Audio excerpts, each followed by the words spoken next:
Welcome to chapters 7 through 9 of the Turning Pro Book Club at go.fsbb.io. I'm glad you're here, my friends. We're going to be going over chapters 7, 8, and 9.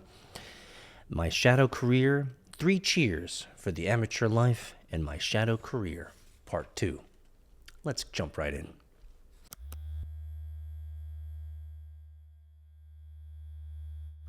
My shadow career, I've had more than one, was driving tractor-trailers. In my late 20s and early 30s, I drove trucks for a living.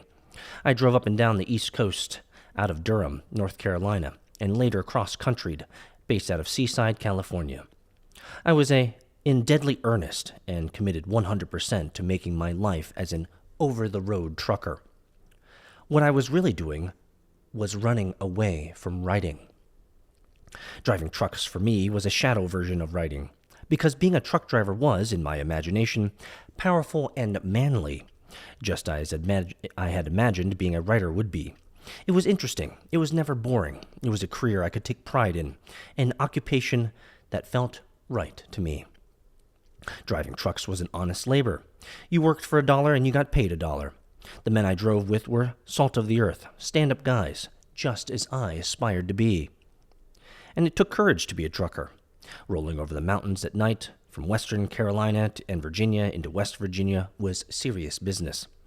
Wicked uphills followed drop-dead downhills around breakneck curves, most of them unlighted and unmarked, so that in order to carry speed into the next uphill, which you had to do, or the ascending grade would drop you down a creeper gear, with every other trucker on the mountain piling up behind you cursing at you.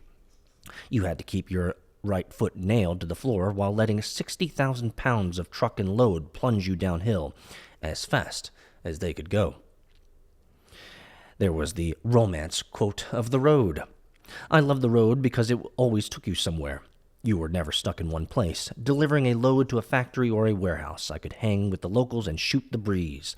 But I always knew that, while they were trapped, I was free.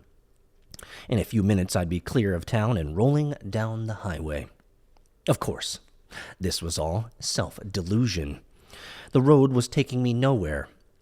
I wasn't writing books. I wasn't facing my demons. I was spectating at life through the movie screen of a cab over windshield, while every mile I traveled only carried me farther away from where I needed to go and from who I needed to become. You know, when I was reading this chapter, My Shadow Career, this entire expounding on all of the details of becoming and being a truck driver, you know what it sounded like? Excuses.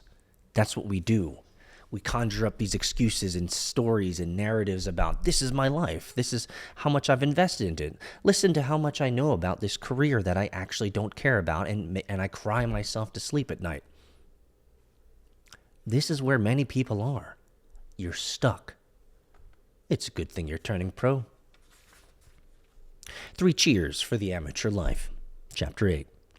Before we begin ruthlessly deconstructing the amateur life, let's pause for a moment and give it its due. The amateur life is our youth. It's our heroes, our journey. No one is born a pro. You've got to fall before you hit the bottom, and sometimes that fall can be one hell of a ride. So here's to blackouts and to divorces, to lost jobs and lost cash and lost self-respect. Here's to a time on the street. Here's to years we can't remember. Here's to bad friends and cheating spouses, and to us too for being guilty of both. Becoming a pro in the end is nothing grander than growing up. What exactly are shadow careers? What is the amateur life? What are the addictions and obsessions and displacement activities? How can we learn from them and profit from them? When we finally put our days on the street behind us and begin to live our real lives? The amateur life is a childish life, my friends. Chapter 9, My Shadow Career, Part 2. When I was in high school, I read the book by Jack Kerouac called On the Road. This blew my brains out. The beat, the bohemian life that Kerouac described was, I thought, the coolest, most romantic thing I had ever heard of. I loved the idea of traveling around the country, working jobs and meeting people and submerging yourself in, quote, real life. A lot of other kids read that book and thought the same thing. but very few were dumb enough to actually try to live it out. Again, I was getting the writer's life confused with real life. The trucking career was an attempt to professionalize a life on the road. It was not a bad idea, actually. It beat the hell out of my prior years of aimlessly drifting from East Coast to West and North to South, wondering why the life I was living wasn't measuring up to the cool beat times that Jack Kerouac had found. But life is strange, and things work out in their own weird way. When I finally did turn pro and started getting books published, my literary agent turned out to be a gentleman named Sterling Lord of Sterling Lord Literistic in New York. Sterling had represented Jack Kerouac.